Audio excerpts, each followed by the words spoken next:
හරි. පුතේ mic mute කරලා නැති කට්ටිය මියුට් කරගන්න.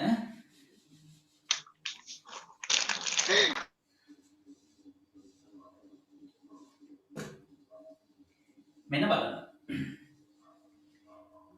මේ ලෝකේ කුඩාම අණුව පුංචිම ඒකකය මොකක්ද කියලා ඇහුවොත් හැම කෙනෙක්ම කියයි පුංචිම ඒකකය තමයි මොකක්ද?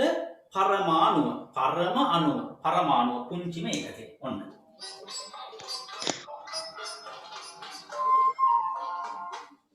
පරමාණුව.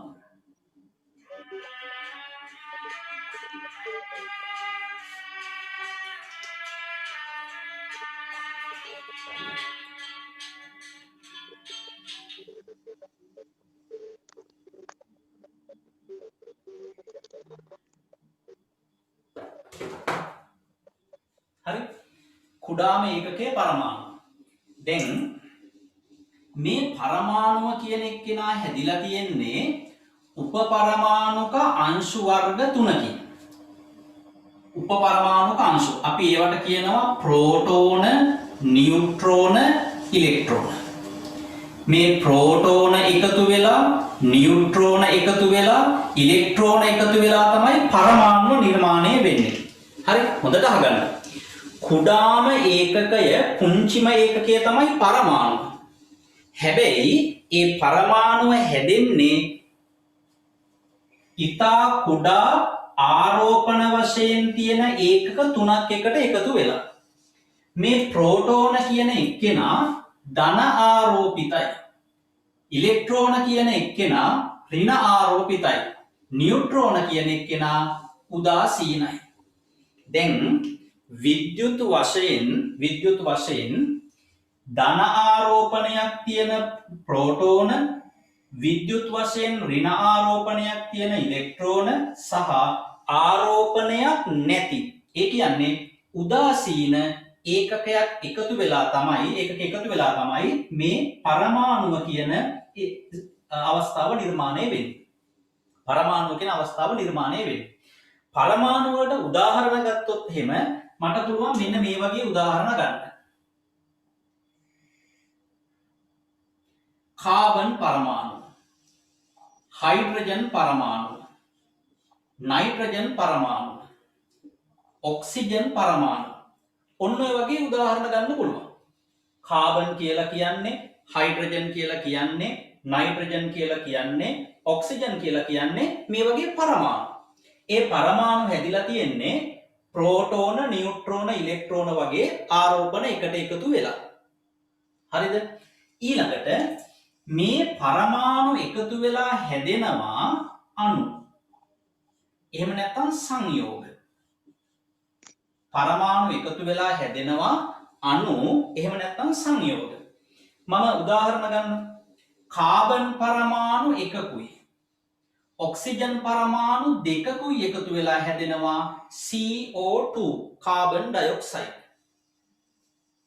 ඊළඟට ඔක්සිජන් පරමාණු දෙකක් එකතු වෙලා හැදෙනවා O2, ඔක්සිජන්.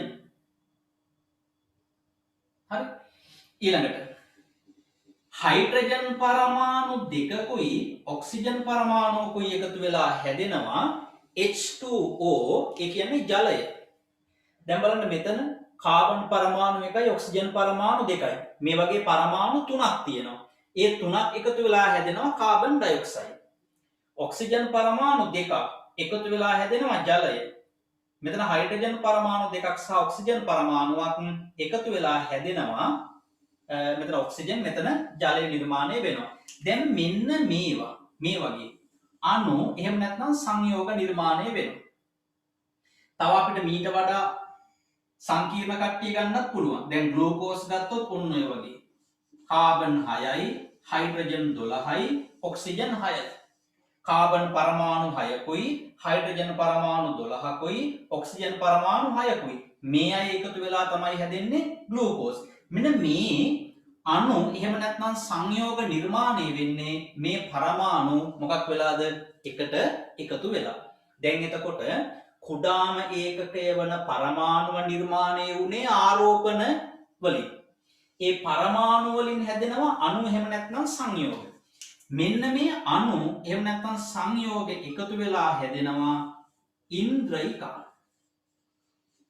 ඔය සෛල ඇතුලේ තියෙන ඉන්ද්‍රිකා. ඔබට මතක ඇති ඒ වගේ ඉන්ද්‍රිකා කීපයක නම් මේ බලන්න. අහලා තියෙනවා නේද? හරිත ලවය ප්‍රභාසංශ්ලේෂණ එහෙම කරන්නේ. ඊට අමතරව අහලා ඇති මයිටොකොන්ඩ්‍රියම් රයිබෝසෝම න්‍යෂ්ටිය මෙන්න මේ වගේ ඉන්ද්‍රිකා නිර්මාණය වෙනවා මේ අණු එහෙම නැත්නම් සංයෝග එකතු වෙලා. ඊළඟට ඒ ඉන්ද්‍රිකා එකතු වෙලා නිර්මාණය වෙනවා සෛලය. ඉන්ද්‍රිකා එකතු වෙලා නිර්මාණය වෙනවා සෛලය. මෙන්න මේ සෛලය කියන අවස්ථාව තමයි ජීවත් වීමේ හැකියාව තියෙන ජීවී බව තියෙන පුංචිම ඒකකයේ විදිහට සලකන්නේ. ඒ සෛල වලින් තමයි ජීවියා නිර්මාණය වෙන්නේ. ඔන්න කතාව අහගන්න. අතෙන්ට යන්න ආපහු ප්‍රෝටෝන කියන ධන ආරෝපිතාංශු, ඉලෙක්ට්‍රෝන කියන ඍණ ආරෝපිතාංශු, නියුට්‍රෝන කියලා කියන ආරෝපණයක් නැති අය.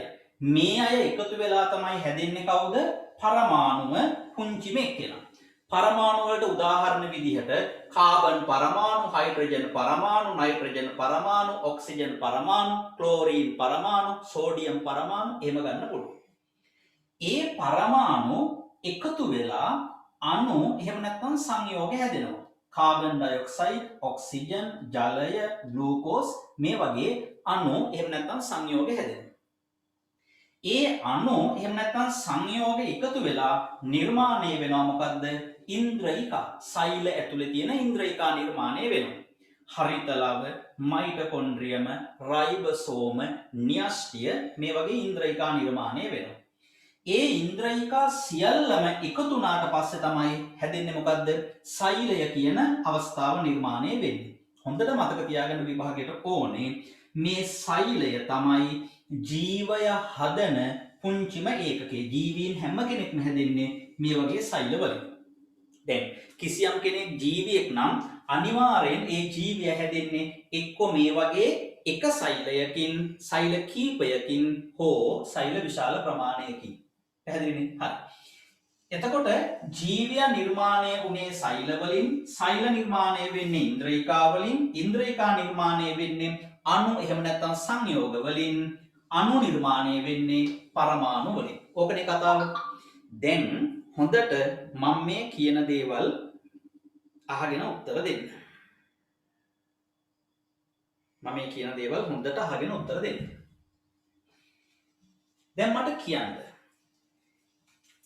මෙන්න මේ පරමාණු ජීවීද අජීවීද? ඔබ මයික් ඔන් කරන්න අවශ්‍ය නැහැ. උත්තරයක් ඔබ හිතට ගන්න. මේ පරමාණු ජීවීද අජීවීද? පණ තියනවද පරමාණු වල? නැහැ. ඊළඟට පරමාණු එකතු වෙලා හැදෙන අණු එහෙම නැත්නම් සංයෝග මෙන්න මේ කට්ටිය. මෙයාලට පණ තියනවද? මෙයාලා ජීවීද? කාබන් ඩයොක්සයිඩ්, ඔක්සිජන්, ජලය, ග්ලූකෝස් ජීවීද? නැහැ. මේවා අජීවී. අජීවී සංයෝග. ඊළඟට ඒවා එකතු වෙලා හැදෙන ඉන්ද්‍රිකා ජීවී. හැබැයි සෛලය තුලදී පමණක්. ඒ ඉන්ද්‍රිකා එකතු වෙලා නිර්මාණය වෙනවා සෛලය. මේ සෛලය කියන ඒකකය ඇත්තටම ජීවී. මෙයා ජීවී. මෙයාට තනියෙන් ජීවත් වෙන්න පුළුවන්. ජීවියා කියන එක නා කොහොමත් පණ තියෙන කෙනෙක් නේ. දැන් හොඳට බලන්න. මේ ජීවියා හැදෙන්නේ සෛල වලින්. සෛලය කියන්නේ ජීවී කෙනෙක්. සෛල තුල ඉන්න ඉන්ද්‍රිකා සෛලය ඇතුලේ තියෙන තාක්කල් ජීවීව ඉන්නවා. හරි, මෙන්න මේ කට්ටිය ජීවී. ඒ ජීවී කියන කට්ටිය ගොඩ නැගෙන්නේ මොනවයින්ද? රසායනික සංයෝග වලින් නිර්මාණය වෙන්නේ. දැන් තේරෙනවද අපි මේ පාඩමේ ඉගෙන ගන්න හදන්නේ මොකක්ද කියලා? මේ පාඩමේ ඉගෙන ගන්න හදන්නේ මෙන්න මේ ජීවී බව, මේ ජීවියා නිර්මාණය කරන රසායනික සංයෝග කොහොමද කියලා. ඒක තමයි ඉගෙන ගන්න හදන්නේ. ඒකට තමයි පාඩමේ නම දෙන්නේ ජීවයේ මොකක් කියලාද? රසායනික පදනම. මෙන්න මේ ජීවය නිර්මාණය කරන රසායනික පදනම කුමක්ද? ඕක තමයි කතා කරන්න හදන්නේ. හරි? හොඳට නම් තේරුම් ගන්න.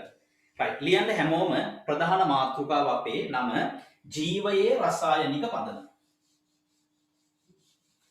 ලියන්න පොතේ මාතෘකාව ජීවයේ රසායනික පදනම.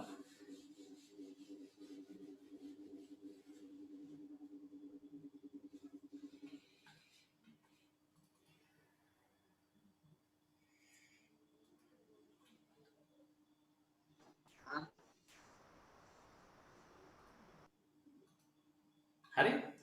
ජීවයේ රසායනික පදනම.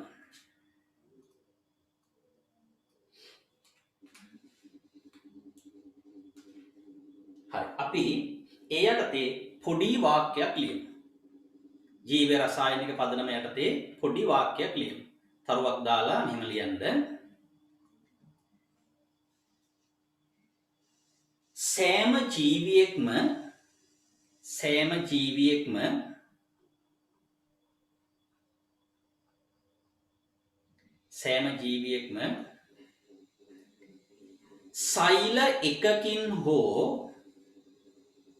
සෛල එකකින් හෝ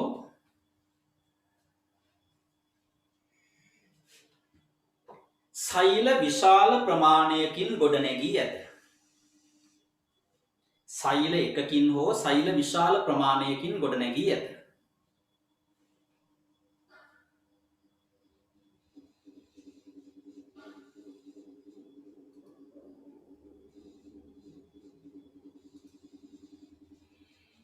හරි. ඊළඟ තරුව දාලා ලියන්න. සෛල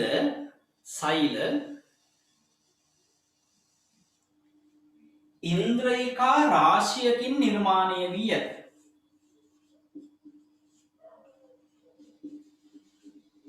සෛල ඉන්ද්‍රියකා රාශියකින් නිර්මාණය වී ඇත.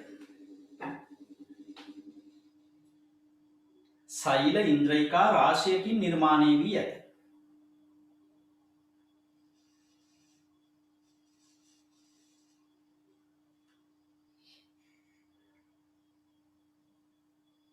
හරි. ඊළඟ තරුව දාලා ලියන්න. එක් ඉන්ද්‍රියකාවක් සැලකූ විට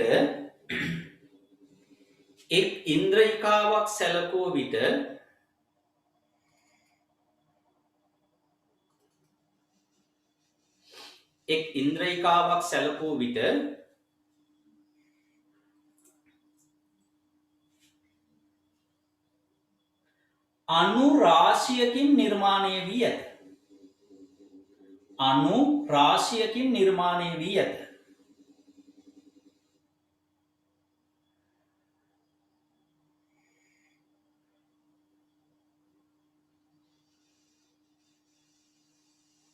හරි. දැන්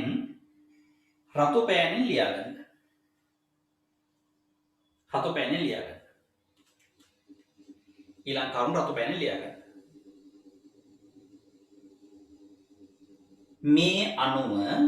මේ අණුව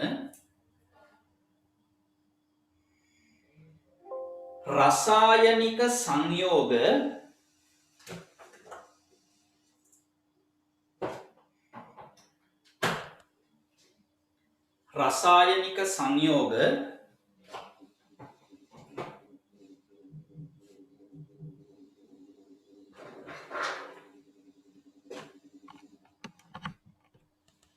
මේ අණුව රසායනික සංයෝග එක් වී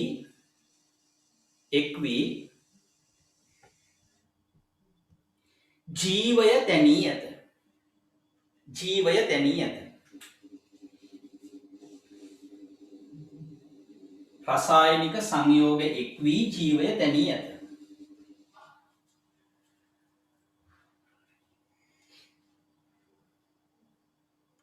හරි.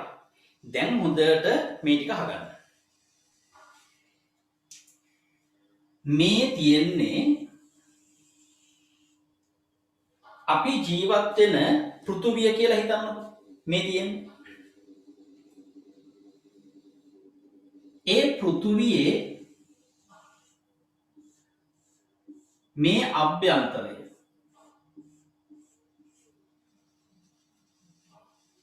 මේ තියෙන්නේ පෘථුවිය අපි ඉන්න පෘෂ්ඨය කියලා හිතන්න.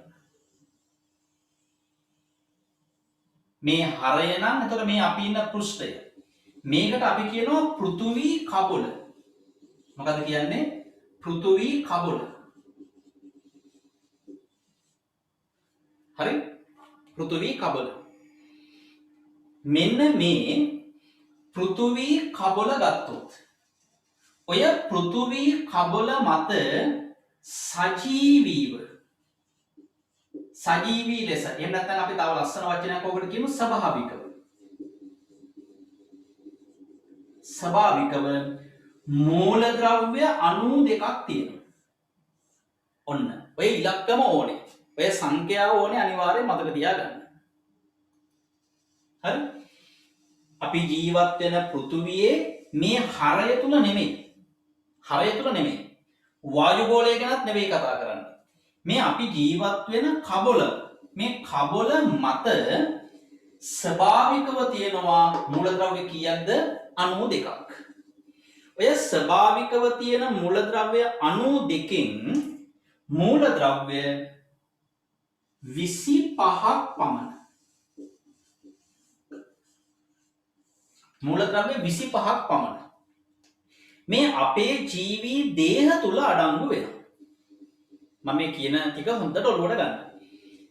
මේ වචනත් එක්කම ඕනේ පොඩි කොටසක්වත් අතාරින්න එපා. හරිද? මොකද මම කිව්වේ පෘථුවියේ මොකක් මතද? කබොල මත. දැන් ඔබ ලියුවොත් එහෙම පෘථුවියේ මූලද්‍රව්‍ය 92ක් ඇත. වැරදි. ඒක නෙමෙයි. පෘථුවියේ කබොල මත ස්වභාවිකව තියෙනවා මූලද්‍රව්‍ය කීයක්ද? 92ක්. හරියට මේ වචනේ එන්න ඕනේ කබොල මත ස්වභාවිකව මූලද්‍රව්‍ය කීයක්ද? 92ක් තියෙනවා.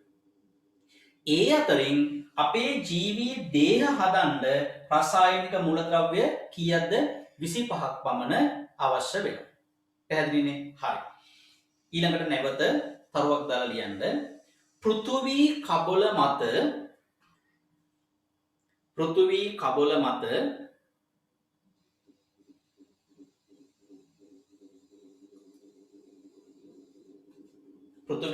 මත ස්වභාවිකව මූලද්‍රව්‍ය 92ක් පමණ පවතී.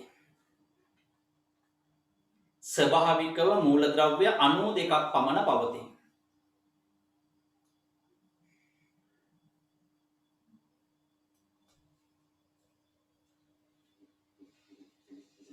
ඊළඟ කරුණ එම මූලද්‍රව්‍ය 92 අතරින් 25ක්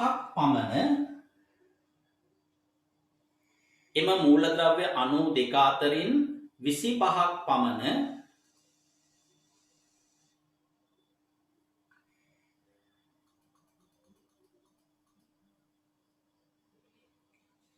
ජීවී දේහ තුල අඩංගු වේ. ජීවී දේහ තුල අඩංගු වේ.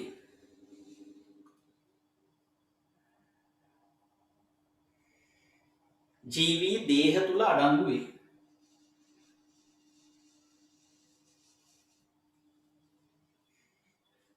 හරි. දැන් ඔය ජීවී දේහ තුල අඩංගු වන මූලද්‍රව්‍ය ගැන තමයි අපි ඊළඟට කතාව යන්න ඕනේ. හරි. මේ කතාව මෙතනින් එහාට විස්තර වෙන්න ඕනේ. ඔය කියන මූලද්‍රව්‍ය කීය පිළිබඳවද? 92 ගැන නෙවෙයි 25 පිළිබඳව. දැන් හොඳට බෝඩ් එක දිහා බලන්න.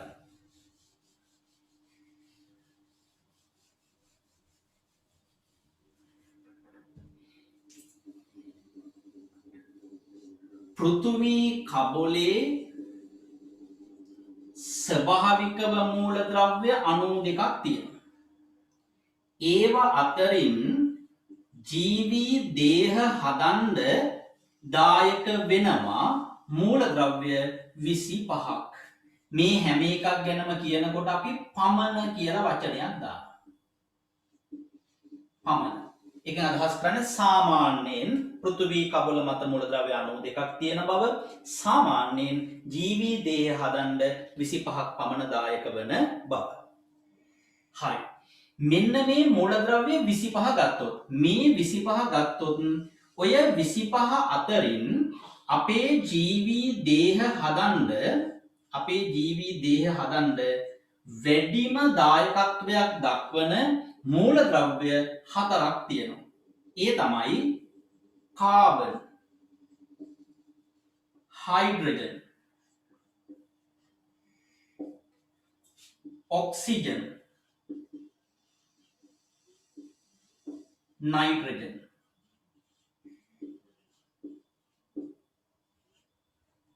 කාබන් අපි C වලින් සංකේතවත් කරනවා, capital C. Hydrogen capital H වලින් සංකේතවත් කරනවා. ඔක්සිජන් O වලින් සංකේතවත් කරනවා. නයිට්‍රජන් N වලින් සංකේතවත් කරනවා. මෙන්න මේ CHON කියන මේ මූලද්‍රව්‍ය හතර තමයි මේ 25 අතරින් වැඩියෙන්ම අපේ දේහය තුල අඩංගු වෙන්නේ. ඒ නිසා ජීවී දේහ තුල මූලද්‍රව්‍ය 25ක් පමණ තියෙනවා. ඒ 25 අතරින් වැඩිපුරම අඩංගු වෙන්නේ, වැඩිපුරම පවතින්නේ CHON, carbon, hydrogen, oxygen, nitrogen කියන මූලද්‍රව්‍ය ටික. හරි. දැන් මේක අහන්න. දැන් කෙනෙක් කල්පනා කරයි ඇයි මේ ටික මෙච්චර වෙලාව අරගෙන හිමින් කරන්න කියලා. අපි දැන් මේ ලෑස්ති වෙන්නේ විභාගයටනේ. හරි. සාමාන්‍ය පෙළ රජයේ විභාගය තියෙනවා. ඒ සඳහානේ සූදානම් වෙන්නේ. එතකොට ඒ විභාගයේදී ප්‍රශ්න විදිහට එන්න පුළුවන් තැන් මොනවද? ඒ ටික හොඳට අපි තේරුම් අරගෙන ඒවට උත්තර විදිහට තමයි පන්තිය ලෑස්ති වෙන්න ඕනේ. එහෙම නැත්නම් ඉතින් අර පාසලෙන් ලැබෙන පෙළපොත කියවලා නවකතාවක් වගේ කියවගෙන ඉන්නත් පුළුවන්. හරි. අපි මෙතන ඇත්තටම බලාපොරොත්තු වෙන්නේ ඒ අතරින් විභාගයට එන්න පුළුවන් තැන් ඍජුව සාකච්ඡාවට අරගන්න. මේ බලන්න. විභාගයට එන්න පුළුවන් එක තැනක් තමයි ස්වභාවිකව පෘථිවි කබල මත තියෙන මූලද්‍රව්‍ය සංඛ්‍යාව ගැන. බහුවර්ණ එන්නත් පුළුවන්, රචනා ප්‍රශ්න අහන්නත් පුළුවන් තැන. වැඩිපුරම බහුවර්ණවල. ඇහුවොත් සංඛ්‍යාත්මකව කීයයිද? අපි ළඟ තියෙන්න ඕන දැනුම 92යි. ඊළඟට අහන්න පුළුවන් ස්වභාවිකව තියෙන මූලද්‍රව්‍ය 92 අතරින් ජීවී දේහ තුල මූලද්‍රව්‍ය කීයක් තියෙනවද? 25ක් තියෙනවා කියන එක. මේවා උසස් පෙළ ජීව විද්‍යාවටත් අහන්න. මේවා උසස් පෙළ ජීව විද්‍යාවටත් අහන්න. හරි. ඒ නිසා ඔබ හිතන්න එපා මේවා ඔබේ විභාගයේදී අහන්න නැති වෙයි කියලා. ඊළඟට ඒ 25 අතරින් ජීවී දේහවල වැඩියෙන්ම තියෙන්නේ කාබන්, හයිඩ්‍රජන්, ඔක්සිජන්, නයිට්‍රජන් කියන මූලද්‍රව්‍ය 4. හරි. අපි ඒ කරුණ ඉක්මනින් ලියමු. ඊළඟ තරුව දාලා ලියන්න. ඉහත මූලද්‍රව්‍ය 25 අතරින්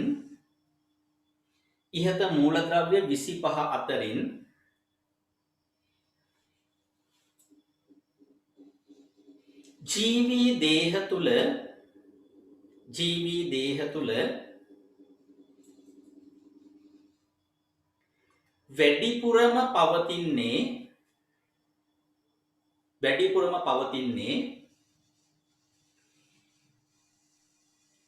කියලා කමා එකක් දාලා නම් වශයෙන් පහළට ලියන්න. 1 කාබන්, 2 හයිඩ්‍රජන්, 3 ඔක්සිජන්, 4 නයිට්‍රජන්.